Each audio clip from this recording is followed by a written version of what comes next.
شیخ Saadi Shirazi رحمۃ اللہ علیہ حکایات Saadi میں نقل کرتے ہیں، ایک بادشاہ کشتی میں بیٹھ کر دریا کی سیر کر رہا تھا۔ کچھ درباری اور چند غلام بھی اس کے ساتھ تھے۔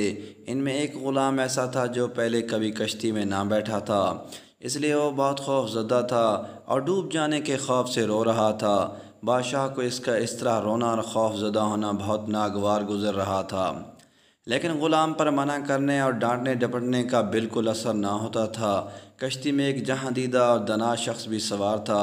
اس نے غلام کی یہ حالت دیکھی تو بادشاہ سے کہا، اگر حضور اجازت دیں تو یہ خادم اس خوف زدہ غلام کا ڈر دور کر سکتا ہے۔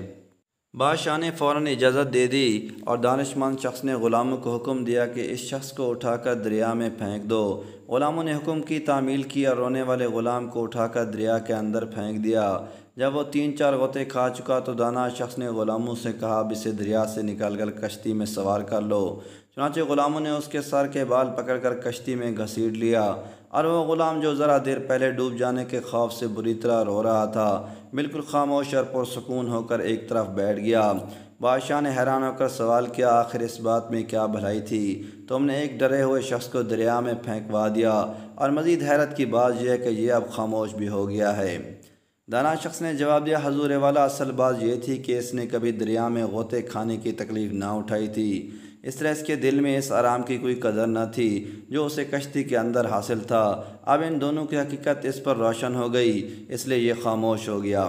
جس نے دیکھی نہ ہو کوئی تکلیف قدر آرام کی، وہ کیا جانے نعمتوں سے بھرا ہوا جس کا پیٹ جو کی روٹی کو وہ کب غذا مانے۔ حضرت سعدی نے اس حکایات میں انسان کی نفسیات بیان فرمائی ہے۔ جس شخص نے کبھی تکلیف دیکھی نہ ہو وہ اس آرام کی قدر و قیمت سے آگاہ نہیں ہوتا جو اس سے حاصل ہو۔ اس کے علاوہ ایسا شخص جسارت اور قوت برداشت سے بھی محروم ہوتا ہے۔ مسرت اور کامیاب زندگی وہی شخص گزار سکتا ہے جو رنج و راحت دونوں سے بخوبی آگاہ ہو۔